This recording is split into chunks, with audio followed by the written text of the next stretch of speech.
मेरे प्रियो, मैं समझता हूँ कि मेरे प्रभु यीशु मसीह ने आप सभी लोगों को सही सलामत, अच्छा भला और चंगा रखा होगा। परमेश्वर का धन्यवाद हो और आप सभी लोगों का भी धन्यवाद हो। मेरे प्रियो, अगर आप मेरे साथ जुड़े हैं तो मेरी वीडियो को ज़रूर देखें। अगर वीडियो अच्छी लगे तो लाइक करें, सब्सक्राइब करें, बेल आइकन को ज़रूर दबाएं कि जब भी हम वीडियो अपलोड करेंगे फेसबुक पर, यूट्यूब पर, तो सबसे पहले मैसेज आप तक पहुंचेगी। मेरे प्रियो, कुछ ऐसी खास बातें हैं जो आज हम सीखेंगे और अपने जीवन में परमेश्वर के वचन को जानेंगे कि परमेश्वर का वचन हमारे जीवन के लिए एक दीपक की तरह है जो हमें उजाला देता है। उत्तम परमेश्वर हमारा जीवित परमेश्वर है।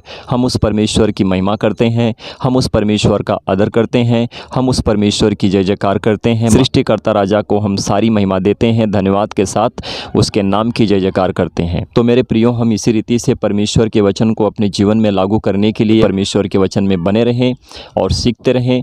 और हमारे लिए बहुत कुछ सीख है कि जब हम परमेश्वर के वचन को सीखते हैं तो इसी रीति से आप मेरे साथ जुड़े रहें। तो मेरे प्रियो, हिंदू धर्म की बात अगर हम करते हैं तो हिंदू धर्म नहीं होता है, वो सिंधु धर्म होता है। वेद के अनुसार अगर माना जाए तो सनातन धर्म होता है। तो जैसे कि हम हिंदू धर्म की ग्रंथों को पढ़ते हैं तो वहाँ पर हमें बहुत कुछ सीख मिलती है। वहाँ पर जो भगवान माने जाते हैं, जो कृष्णा ने बहुत सारे अवतार लिए हैं, तो जो हिंदू ग्रंथों में लिखा गया है क्या वो मायने में सही है, सही मार्ग है कि जो हम उस मार्ग पर चलें तो क्या हम सही मार्ग पा सकते हैं? तो मेरे प्रियो, एक बात कह दूं, हम नहीं पा सकते हैं, क्योंकि हमारे लिए वो सच्चाई नहीं है। हमारे लिए सच्चाई उसमें है कि जब हम बाइबल में घुसते हैं और बाइबल का अध्ययन करते हैं, वचन का मनन करते हैं, सीखते हैं और अपने आप को सही करते हैं। तो प्रियो, आप अगर मेरे साथ जुड़े रहेंगे तो बहुत कुछ सीखेंगे। श्री कृष्णा जिसको कहते हैं भगवान, उनकी कितनी पत्नियां थी, और हम बाइबल से सीखेंगे कि परमेश्वर ने हमें क्या मार्ग दिखाया है, क्या परमेश्वर एक है। जब हम हिंदू धर्म ग्रंथ की पुस्तकों को पढ़ते हैं तो वहाँ पर हमारे लिए 33 करोड़ देवी देवता भगवान हैं। आप किसको मानोगे, किसको पूजोगे, किसको जानोगे, ये मनुष्य के ऊपर है कि मनुष्य करना क्या चाहता है। क्या मनुष्य सच्चे परमेश्वर को जानता है? क्या मनुष्य के लिए जो परमेश्वर है क्या इतनी पत्नियों के साथ रह सकता है? तो मेरे प्रियो, जब हम पवित्र शास्त्र बाइबल का अध्ययन करते हैं, वचन को देखते हैं, प्रभु यीशु मसीह परमेश्वर का सत्य वचन है और प्रभु यीशु मसीह के द्वारा ही हमें सही मार्ग परमेश्वर तक मिलता है कि हम जा सकते हैं। सही संत कौन है, सही धर्मी कौन है, सही प्रेरित कौन है, सही मित्र कौन है कि जो परमेश्वर के लिए सही रीति से काम करे और परमेश्वर का मित्र कहलाए। धर्मी दास वही होता है मेरे प्रियो कि जो परमेश्वर के लिए सच्चाई से काम करता है। तो इसी रीति से अगर मनुष्य कंफ्यूज होता है तो मेरे प्रियो, उसके पास शिक्षाएं कमी होती हैं। पढ़ने में लिखने में मनुष्य होशियार है और बड़ी बातें करने में, बुद्धिमानी में, अपने ज्ञान में वो बहुत होशियार है, परंतु क्या उसको परमेश्वर का ज्ञान प्राप्त है? क्या वो परमेश्वर की तरफ से सही बातें कर सकता है? क्या परमेश्वर की तरफ से सच्चाई से आत्मा में होकर परमेश्वर से बात कर सकता है? तो प्रियो, इसके विषय में हम सीखेंगे कि पवित्र शास्त्र बाइबल हमें एक मार्ग दिखाता है। एक मार्ग मतलब कि परमेश्वर इस पूरी दुनिया को बनाने वाला, रचने वाला, सब कुछ उत्पन्न करने वाला और इस पृथ्वी से लेकर आकाश स्वर्ग तक राज्य करने वाला परमेश्वर हमारा एक है, जो प्रभु यीशु मसीह के नाम से जाना जाता है। और जैसे हम हिंदू धर्म के ग्रंथ की पुस्तकों को पढ़ते हैं, वहाँ पर बहुत से देवी देवता और भगवान हैं जो अपनी अपनी बात करते हैं और उनके हिसाब से अगर हम चलें तो जितने धर्म हैं उतने ईश्वर भी हैं। मेरे प्रियो, क्या मनुष्य इतना भी नहीं जानता है कि परमात्मा परमेश्वर जो सबका ईश्वर है, जो प्रभु है, जो जीवित परमेश्वर है? मनुष्य आज इतने कन्फ्यूज हो चुके हैं कि उनको लगता है कि जो मेरा धर्म है, मेरे धर्म का एक मेरा ईश्वर है। मेरे प्रियो, मनुष्य का बनाया हुआ धर्म है और धर्म मनुष्य ने बनाया है, परमेश्वर ने नहीं बनाया है। परंतु परमेश्वर सबको पालता है, इस पूरी दुनिया का मालिक है, जो एक परमेश्वर है, जो परमेश्वर आत्मा है। आत्मा किसी को दिखाई नहीं देता है और आत्मा के शब्द को किसी ने कभी सुना नहीं है, परंतु हाँ, जो स्वर्ग से नीचे उतरा वो प्रभु यीशु मसीह है और प्रभु यीशु मसीह ने ही परमेश्वर को देखा है और प्रभु यीशु मसीह ही परमेश्वर की तरफ से यहाँ पृथ्वी के ऊपर आया है। तो जो कहते हैं कि ऊपर से जो उतरा वो सर्वोत्तम प्रभु परमेश्वर है, तो जो ऊपर से नीचे उतरा वो प्रभु यीशु मसीह है, और प्रभु यीशु मसीह में ही ये पूरी दुनिया कायम है। प्रभु यीशु मसीह में सब कुछ उत्पन्न हुआ है, और प्रभु यीशु मसीह के अधिकार में स्वर्ग, आकाश और पृथ्वी के बीच में जो भी कुछ है और पानी में जो भी कुछ है, परमेश्वर ने अपनी देन से उनको उत्पन्न किया है। प्रभु यीशु मसीह ने कहा, स्वर्ग और पृथ्वी का सारा अधिकार मुझे दिया गया है। परमेश्वर ने कहा कि स्वर्ग मेरा सिंहासन है और पृथ्वी मेरे पैरों की चौकी है। तो हमें समझना है कि इस दुनिया को, संसार को बनाने वाला कोई एक क्रिएटर परमेश्वर है, उसे छोड़ और कोई दूसरा परमेश्वर नहीं है। तो प्रियो, आज जानेंगे क्या परमेश्वर की पत्नी है या फिर परमेश्वर अकेला है। अगर परमेश्वर को किसी ने कभी देखा नहीं है तो श्री कृष्णा परमेश्वर अगर है तो उसको किसने कैसे देख लिया, और उसकी शक्ल कैसे हमारे सामने आती है, जिसे लोग मूर्ति में ढूंढते हैं और कहते हैं कि ये कृष्णा हमारा परमेश्वर है। आज हम परमेश्वर के वचन को जानेंगे कि हमारा सच्चा परमेश्वर हमारे लिए कौन है। जब हम निर्गमन की पुस्तक को पढ़ते हैं, अध्याय 20 वचन 3, 4, 5 को, तो देखिए 3 वचन को पढ़ रहा हूँ। यहाँ पर लिखा है, तू मुझे छोड़ दूसरों को ईश्वर करके ना मानना। तो जब हमने इस वचन को देखा तो परमेश्वर ने यहाँ पर क्या कहा कि तू मुझे छोड़ दूसरों को ईश्वर करके ना मानना। हमारे लिए दूसरा ईश्वर कौन है? जब हम इस पृथ्वी के ऊपर होते हैं तो अपने मन के अनुसार, अपनी रीति के अनुसार हमें लगता है कि हम एक किसी पुतले को बनाएंगे और उसको ईश्वर का नाम देंगे, जो हमारे लिए सही नहीं है, क्योंकि परमेश्वर ने यहाँ पर कहा कि तू मुझे छोड़ दूसरों को ईश्वर करके ना मानना। 4 वचन में देखो क्या लिखा है, तू अपने लिए कोई मूर्ति खोद कर ना बनाना। परमेश्वर ने जब हमें अपने वचन को दिया है तो हमें उस वचन को मानकर चलना चाहिए। तो यहाँ पर 4 वचन को जब हमने पढ़ा तो यहाँ पर लिखा है कि तू अपने लिए कोई मूर्ति खोद कर ना बनाना, ना किसी की प्रतिमा बनना, यानी कि तू किसी के जैसा ना बनना, तू उसकी प्रतिमा ना बनना, ऐसा ये वचन कहता है। आगे देखिए क्या लिखा है, जो आकाश में व पृथ्वी पर व पृथ्वी के जल में है।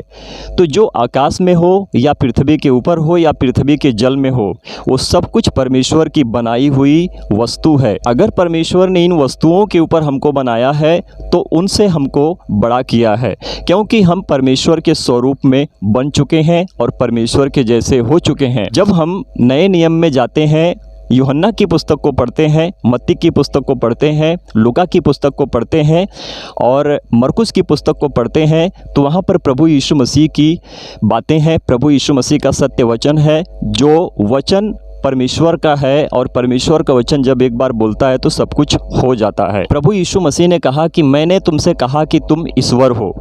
तो ये बात को ध्यान रखो कि परमेश्वर ने जब हमें अपने स्वरूप के अनुसार उत्पन्न किया है, जब हम उत्पत्ति की पुस्तक को पढ़ते हैं तो परमेश्वर ने कहा कि हम मनुष्य को अपने स्वरूप के अनुसार उत्पन्न करेंगे और बनाएंगे। हम का मतलब होता है मेरे प्रियों की पिता, पुत्र और पवित्र आत्मा। पिता हमारा परमेश्वर है, पुत्र प्रभु यीशु मसीह जो पृथ्वी की देह है, और आत्मा, परमात्मा जो पवित्र आत्मा है जो हमारे अंदर प्रवेश करता है, वो पवित्र आत्मा है। तो त्रिएक परमेश्वर सिर्फ एक परमेश्वर हमारे लिए है, जो परमेश्वर ने हमें ये सारी शिक्षाएं दी है कि हम परमेश्वर के वचन में इस रीति से प्रबल होते रहें।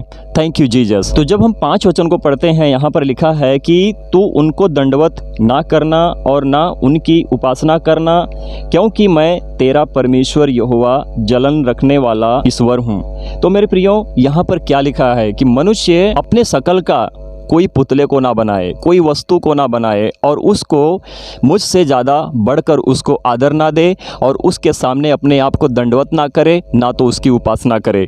सिर्फ मेरी उपासना करे, जो परमेश्वर हमसे कहता है। और परमेश्वर को हम कैसे जान पाते हैं कि जब हम प्रभु यीशु मसीह को जानते हैं तब हमको परमेश्वर प्राप्त होता है, क्योंकि परमेश्वर के शब्द को किसी ने कभी सुना नहीं, परमेश्वर के रूप को किसी ने कभी देखा नहीं। तो इस पृथ्वी के ऊपर जो भी कोई कहता है कि ये ईश्वर ईश्वर हो सकता है, या फिर ईंट पत्थर को, या फिर जंगल झाड़ियों को, इस पृथ्वी के ऊपर चंद्रमा सूर्य को और तारागण को, आकाश को अगर कोई कहता है कि ये ईश्वर हो सकता है तो बिल्कुल नहीं है। वो सब परमेश्वर का बनाया हुआ कार्य है जो परमेश्वर ने किया है। हमें परमेश्वर का आदर करना, मान सम्मान करना हमारे लिए अच्छा और भला है कि हम परमेश्वर को आदर मान सम्मान देते हैं। तो परमेश्वर ने कहा कि अगर तू दंडवत करेगा, अगर तू उसकी उपासना करेगा, तो उनको अपना ईश्वर करके जानेगा, जो मेरे लिए सही नहीं है, क्योंकि मैं तेरा परमेश्वर यहोवा जलन रखने वाला ईश्वर हूँ। अगर हम पृथ्वी के ऊपर किसी वस्तु को कहते हैं कि हमारा परमेश्वर है, किसी पुतले को हम कहते हैं कि हमारा परमेश्वर है, तो हमारी सबसे बड़ी भूल है कि हम अंधकार में जी रहे हैं और हमारे लिए सच्चाई नहीं है। तो परमेश्वर का प्रकोप हमारे ऊपर बना रहता है, क्योंकि वो जलन रखने वाला परमेश्वर है, जो खुद कहता है कि हमें करना चाहिए और हमें उसी मार्ग पर चलना चाहिए। तो अगर आकाश से लेकर पृथ्वी तक उसके बीच में जो भी कुछ है, अगर हम उनको कहेंगे कि ये हमारा ईश्वर है जो हम अपने मन के करते हैं और अपने हाथों से चित्रकला करते हैं, तो मेरे प्रियो ये हम गलत करते हैं, क्योंकि ये हमारे लिए सही नहीं है। पवित्र शास्त्र बाइबल एक ऐसी पुस्तक है जो परमेश्वर की आत्मा की प्रेरणा से लिखी गई है, और इसी पुस्तक के द्वारा मनुष्य अपने जीवन को बदल देते हैं, क्योंकि उद्धार, मनुष्य के पापों का उद्धार सिर्फ प्रभु यीशु मसीह के द्वारा ही मनुष्य को प्राप्त होता है। आमीन। और जो मुझसे बैर रखते हैं उनके बेटों, पोतों और परपोतों को पितरों का दंड दिया करता हूँ। तो परमेश्वर ने क्या कहा यहाँ पर? हमें सीखने की बात है, हमें समझने की बात है कि हम कर क्या रहे हैं, हम किसकी बात को सुन रहे हैं, हम किसकी बात को सुनकर चल रहे हैं। क्या किसी मनुष्य के ऊपर भरोसा करके मनुष्य ये कह सकता है कि मैंने परमेश्वर को जान लिया है? नहीं। जब तक आप पवित्र शास्त्र बाइबल को ना पढ़ो, तब तक आप कन्फ्यूज़न में पड़े रहोगे और आपके लिए सच्चाई प्राप्त नहीं हो सकती। मेरे प्रियो, आप भटक रहे हो, अंधकार में चल रहे हो। तो जैसे यहाँ पर क्या कहा परमेश्वर ने कि अगर तुम मुझसे बैर रखोगे, मुझे छोड़ तुम किसी और को ईश्वर करके उसको दंडवत करोगे, उसकी उपासना करोगे और उसकी आराधना करोगे, उसके मार्ग पर चलोगे, तो मैं तुमसे जलन रखने वाला परमेश्वर हूँ। तो इसी रीति से तुम्हारे बेटों परपोतों को तुम्हारे पितरों का दंड दिया करता हूँ। तो जब हम परमेश्वर से बैर रखेंगे, यही गलत कामों को करना हम परमेश्वर से बैर रखते हैं। तो जब हम परमेश्वर से बैर रखेंगे तो परमेश्वर हमारे जो कर्मों का, हमारे पितरों के कर्मों का दंड हमारे बेटों, पोतों, परपोतों को देता है। तो प्रियो, हमें समझने की बात है कि हम कर क्या रहे हैं, हमें सीखने की बात है कि हम कैसे एक अच्छे इंसान बन सकेंगे, कौन सा ऐसा इंसान होगा जो हमको सही परमेश्वर के मार्ग पर चलाने के लिए अपने आप को खड़ा कर सकेगा, कि हम परमेश्वर के लिए सही काम करें, कि परमेश्वर के स्वर्ग राज्य में हम प्रवेश करें। तो मेरे प्रियो, जब हम यूहन्ना की पुस्तक से कुछ बातें सीखते हैं, नए नियम, प्रभु यीशु मसीह का सत्य वचन है, अध्याय 4 वचन 23-24। तो देखिए 23 में लिखा है, परंतु वह समय आता है, वरन अब भी है, जिसमें सच्चे भक्त पिता का भजन आत्मा और सच्चाई से करेंगे, क्योंकि पिता अपने लिए ऐसे आराधकों को ढूंढता है। तो मेरे प्रियो, जैसे हमने यहाँ पर वचन को पढ़ा, वचन क्या कहता है कि परमेश्वर छल कपट करने वालों को अपना मित्र नहीं बनाता है, अपना धर्मी दास नहीं बनाता है, अपना पुत्र नहीं बनाता है, अपना पुत्र होने का उनको अधिकार नहीं देता है। क्योंकि परमेश्वर को जब मनुष्य जानता है तो सच्चाई, आत्मा और विश्वास के साथ परमेश्वर को धन्यवाद देता है, वही सच्चा भक्त परमेश्वर का कहलाता है। तो क्या करेंगे? पिता का भजन आत्मा और सच्चाई से करेंगे, क्योंकि पिता अपने लिए ऐसे आराधकों को ढूंढता है। परमेश्वर की महिमा हो। तो परमेश्वर सच्चे लोगों के साथ रहता है और सच्चे लोगों को ही ढूंढता है। मनुष्य जब बुरा है तो परमेश्वर ने आपको और मुझे सभी को इस पृथ्वी के ऊपर खड़ा किया है कि जो बुराई करते हैं, जो पाप में जीते हैं, जो अपनी मृत्यु को देखते हैं, कि वो सच्चे कामों को करें और देखें और परमेश्वर के लिए सही बन सकें। प्रभु आप सभी लोगों को आशीष करें। तो देखिए, हम 24 वचन को पढ़ते हैं। यहाँ पर क्या लिखा है कि परमेश्वर आत्मा है और अवश्य है कि उसको भजन करने वाले आत्मा और सच्चाई से भजन करेंगे। तो जो लोग परमेश्वर को जानते हैं वही सच्चाई से आत्मा में होकर परमेश्वर को सच्ची महिमा करते हैं और परमेश्वर के नाम का भजन करते हैं। तो कितनी अच्छी बात है कि हम क्या सीख रहे हैं। ये प्रभु यीशु मसीह का वचन है। ये प्रभु यीशु मसीह कह रहे हैं, जो पुराना नियम बोलता है वही नया नियम बोलता है, क्योंकि पुराने नियम में परमेश्वर यहोवा है और नए नियम में प्रभु यीशु मसीह परमेश्वर यहोवा है। हमें सीखने की बात है। जब प्रभु यीशु मसीह मनुष्य में है तो लोग कहते हैं कि मनुष्य कैसे परमेश्वर हो सकता है। तो मेरे प्रियो, मनुष्य की भूली भटकी हुई बातें हैं, जो सत्य को और सच्चाई को नहीं जानता है, इस रीति से बात करता है। एक छोटा मनुष्य बड़ा बन जाता है और बड़ा मनुष्य सब कुछ जानकर भी वो छोटा बन जाता है, इसीलिए कि परमेश्वर मनुष्य को परख लेता है कि मनुष्य मेरे लिए क्या कर सकता है। Thank you Jesus, thank you father God. तो मेरे प्रियो, जब हम 25 वचन को पढ़ते हैं तो क्या लिखा है, देखो। स्त्री ने उससे कहा, मैं जानती हूँ कि मसीह जो क्रिस्त कहलाता है आने वाला है। जब वह आएगा तो हमें सब बातें बता देगा। तो मेरे प्रियो, जब प्रभु यीशु मसीह उस स्त्री से बात कर रहे थे, कौन सी स्त्री थी? सामरी स्त्री थी। सामरी स्त्री से जब प्रभु यीशु मसीह बात कर रहे थे तो प्रभु यीशु मसीह उससे कह रहे थे कि जो तुझसे बात कर रहा है ये वही है। ये वही मतलब कि प्रभु यीशु मसीह अपने विषय में बता रहे थे कि तू जिससे बात कर रही है मैं वही हूँ जिसका तू इंतजार कर रही है, जिसका तू वेट कर रही है। तो स्त्री वेट कर रही थी कि जब मसीह आएगा तो हमें सारी बातें बता देगा। तो प्रभु यीशु मसीह ने कहा कि तू जिसका वेट कर रही है, जिसके विषय में तू बात कर रही है, मैं वही हूँ जो स्वयं में मैं तुझसे कहता हूँ कि मेरे लिए काम कर। तो जब स्त्री को पता चलता है कि ये मसीह वही है जिसका मैं वेट कर रही हूँ, जिसका मैं इंतजार कर रही हूँ, तब जाकर उसने प्रभु यीशु मसीह को ग्रहण किया कि प्रभु यीशु मसीह तू वही मसीहा है जो आने वाला था और जिसका मैं वेट कर रही थी, तू वही है। फिर वो स्त्री नगर में दौड़ कर जाती है, प्रचार करती है कि जिसका हम वेट कर रहे थे वो तो हमारे साथ है और वो हमसे बातें करता है। तो प्रियो, आगे देखते हैं 26 वचन क्या कहता है। तो प्रभु यीशु मसीह ने उस स्त्री से कहा, मैं जो तुझसे बोल रहा हूँ मैं वही हूँ। तो प्रियो, यहाँ पर प्रभु यीशु मसीह ने कितनी अच्छी बात कही कि तू जिसके विषय में बात कर रही है, जो मैं तुझसे बोल रहा हूँ मैं वही हूँ जो तू मेरे विषय में कह रही कि जब मसीह आएगा तो हमें सब कुछ बता देगा। तो प्रभु यीशु मसीह ने उसको सच्चाई बताई। प्रभु यीशु मसीह ने अपने विषय में बताया। प्रभु यीशु मसीह ने परमेश्वर के विषय में बताया। प्रभु यीशु मसीह ने परमेश्वर के स्वर्ग राज्य के विषय में बताया। तब जाकर स्त्री ने पूरे नगर में, अपने नगर में जाकर उसने क्या किया? प्रभु यीशु मसीह के सुसमाचार का प्रचार किया।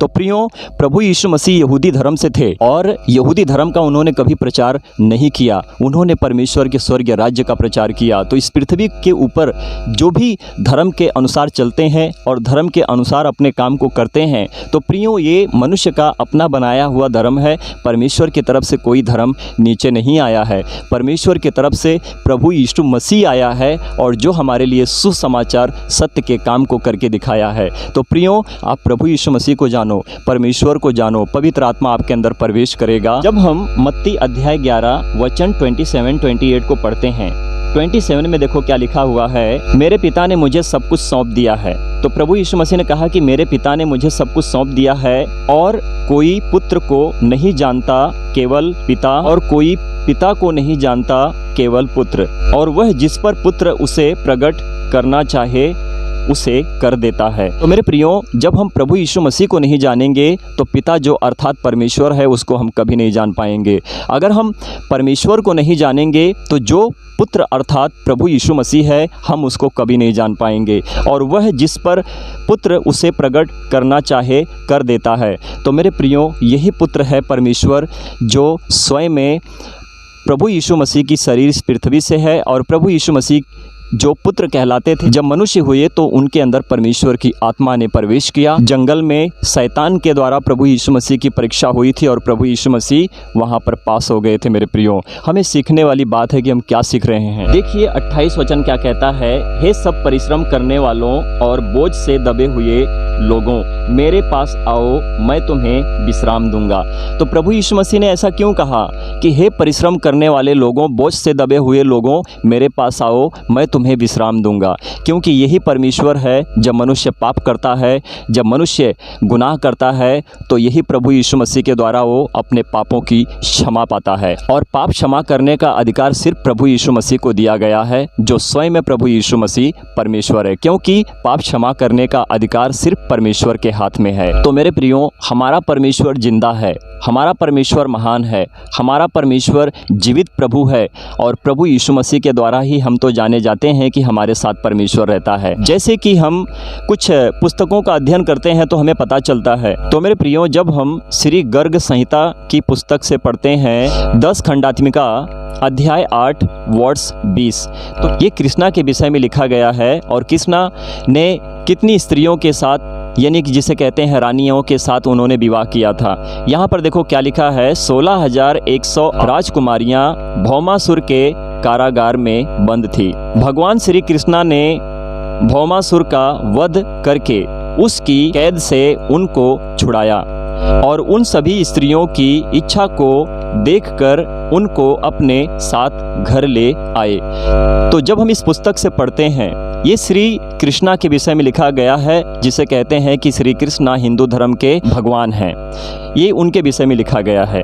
देखिए 21 क्या कहता है, एक ही मुहूर्त में विभिन्न भावनाओं में रहती हुई उन स्त्रियों के साथ अपनी माया से उतने ही रूप धारण करके श्री कृष्णा ने उन सब का विधि पूर्वक पानी ग्रहण किया।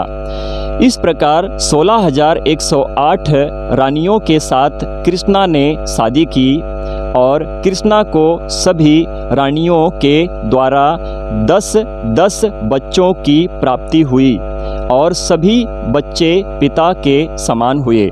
तो प्रियो, आपने राधा के विषय में सुना होगा, कृष्णा के विषय में सुना होगा कि कृष्णा की कितनी पत्नियां थीं। पहले कृष्णा की 8 पत्नियां थीं, फिर बाद में जब भौमासुर के कैद में 16,100 कैद हुई थी तो उन्होंने वहां से उनको आज़ाद किया, फिर उनके साथ उन्होंने शादी किया और जैसे कि यहाँ पर हमने पढ़ा, सभी रानियों के द्वारा 10-10 बच्चों की प्राप्ति हुई। तो श्री कृष्णा की प्रेमिका राधा थी और राधा की श्री कृष्णा से शादी नहीं हुई थी, राधा की शादी और किसी से हुई थी। जैसे हमने यहाँ पर पढ़ा, 16,108 रानियों के साथ श्री कृष्णा ने शादी की है। तो मेरे प्रियो, एक बात पर नज़र डालो, जब हमने परमेश्वर को कभी देखा नहीं और परमेश्वर के शब्द को हमने कभी सुना नहीं, तो ये कौन सा परमेश्वर है कि जो लोग आज उसको इस पृथ्वी के ऊपर मान सम्मान देते हैं। जैसे कि हम श्री कृष्णा की मूर्ति को भी देखते हैं, जो लोग उसे पूजते हैं और कहते हैं कि ये हमारा श्री कृष्णा है। हमने तो परमेश्वर को कभी नहीं देखा और प्रभु यीशु मसीह ने इस बात की सच्ची गवाही दी कि परमेश्वर को किसी ने कभी नहीं देखा है और उसके ना तो रूप को देखा है, ना तो उसके शब्द को सुना है।